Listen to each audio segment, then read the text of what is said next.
Annuncio vobis gaudium magnum. Habemus Papa.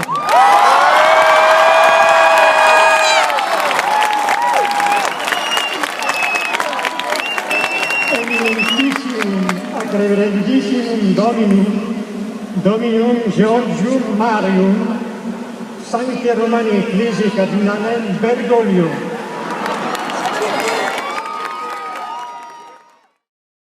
Konklav atau proses pemilihan paus merupakan tradisi yang kaya simbol dan makna dari Gereja Katolik. Seluruh prosesnya penuh dengan kerahasiaan yang dijaga rapat oleh Vatikan. Simbol-simbol mulai dari sumpah para kardinal, asap hitam dan putih, hingga ruangan terkunci digunakan saat pemilihan paus. Ada alasan di balik itu semua. Bagaimana ceritanya? Simak selengkapnya dalam Lebih Dekat jelang kedatangan Paus Fransiskus ke Indonesia.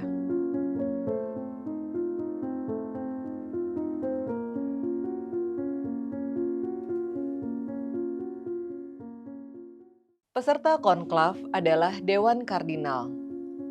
Kardinal merupakan gelar yang diberikan langsung oleh Paus kepada seorang pejabat senior dalam gereja. Umumnya, para kardinal adalah uskup agung di sebuah wilayah. Walaupun ada juga kardinal yang bukan uskup, tapi memegang peran penting yang lain. Pertanyaannya, kapankah ada konklav atau pemilihan paus baru? Pemilihan paus baru digelar ketika paus sebelumnya meninggal dunia atau ketika paus sebelumnya mengundurkan diri, seperti pergantian dari Paus Benediktus XVI ke Paus Fransiskus. Sebelum Paus Benediktus XVI, pengunduran diri terakhir paus terjadi pada 1415. Begitu tahta suci kepausan kosong, konklav digelar dalam tenggat waktu 15 sampai 20 hari sejak kekosongan terjadi. Ketika ini terjadi, semua anggota Dewan Kardinal wajib mengikuti konklav, kecuali ada halangan kesehatan atau usianya sudah melebihi batas maksimal 80 tahun. Lalu siapa pemilih dan yang dipilih dalam konklav? Seperti tadi sudah disebut, pemilih dalam konklav pada saat ini adalah Dewan Kardinal.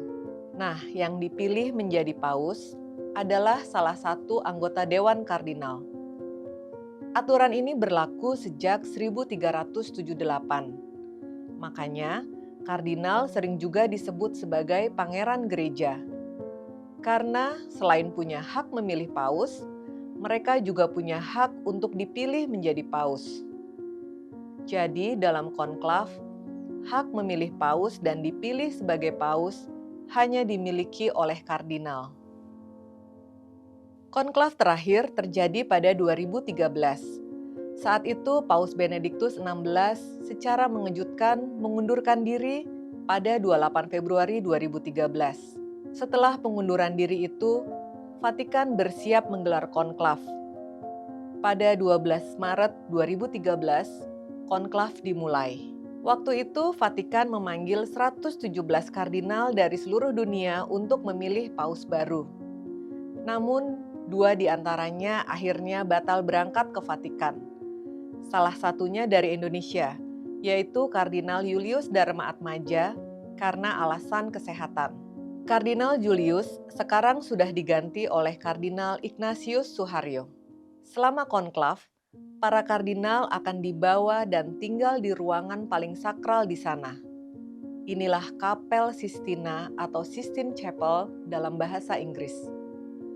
Lokasinya ada di dalam area Istana Apostolik, kediaman resmi Paus di Vatikan.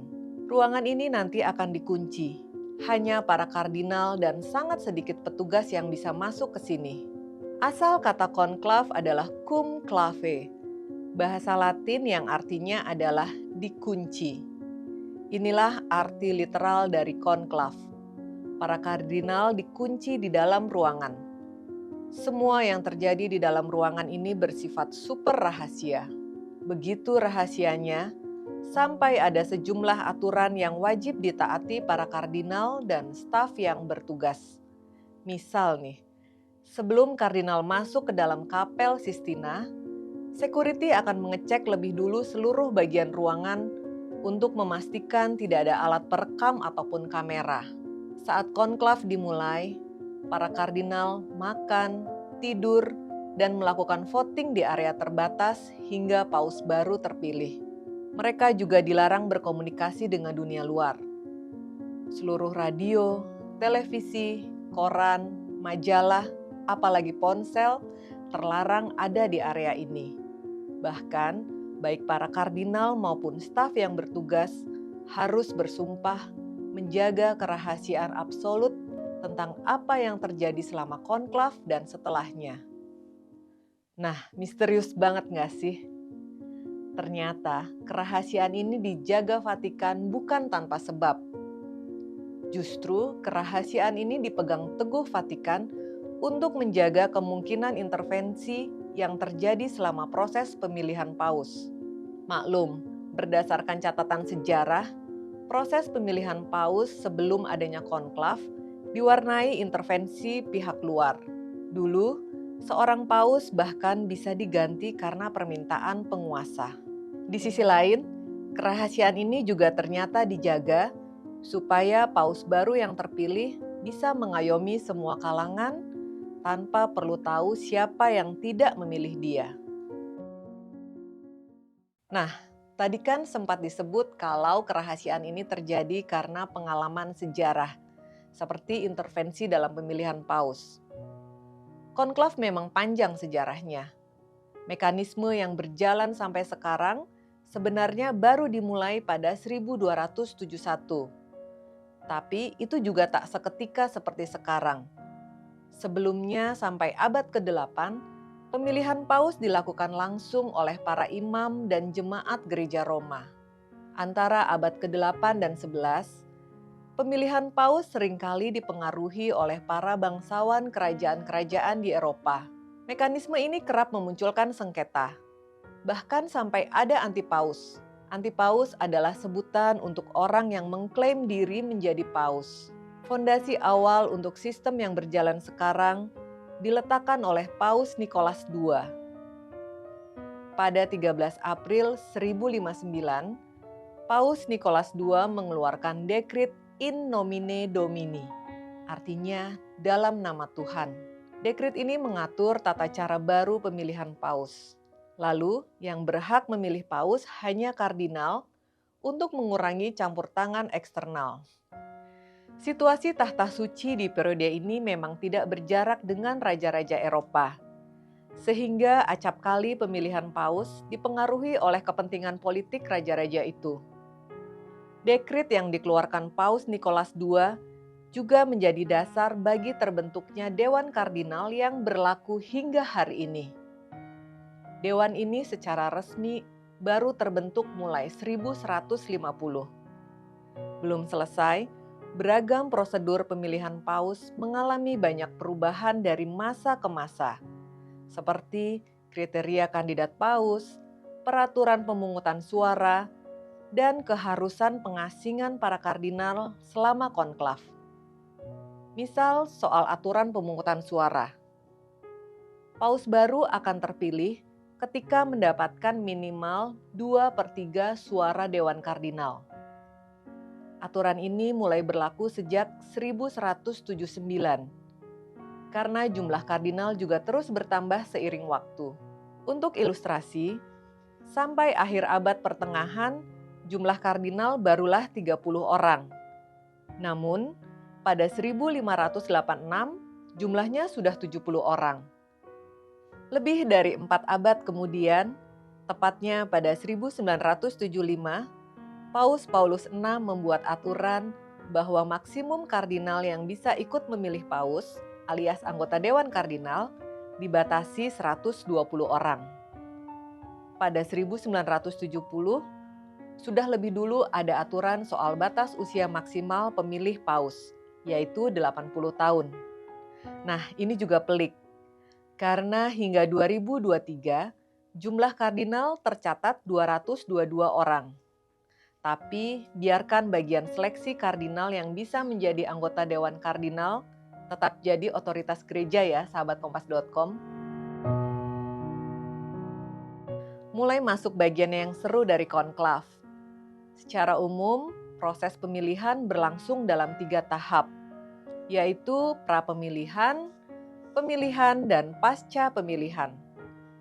Selama proses pemungutan suara di konklav, kalau dianalogikan dengan pemilu, pemberian suara bersifat rahasia.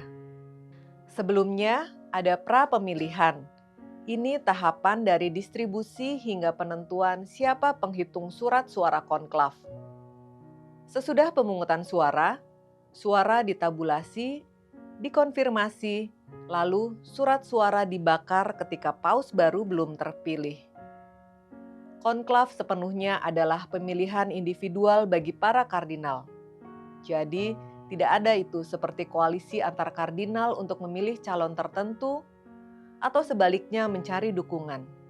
Paus bukan jabatan yang dikejar, tapi sepenuhnya diimani sebagai tugas perutusan dari Tuhan. Nah, ada yang seru di bagian ini. Publik bisa seketika tahu hasil pemungutan suara di konklav lewat asap. Jadi, sebelum konklav, ada tungku dan cerobong asap sementara dipasang di Kapel Sistina.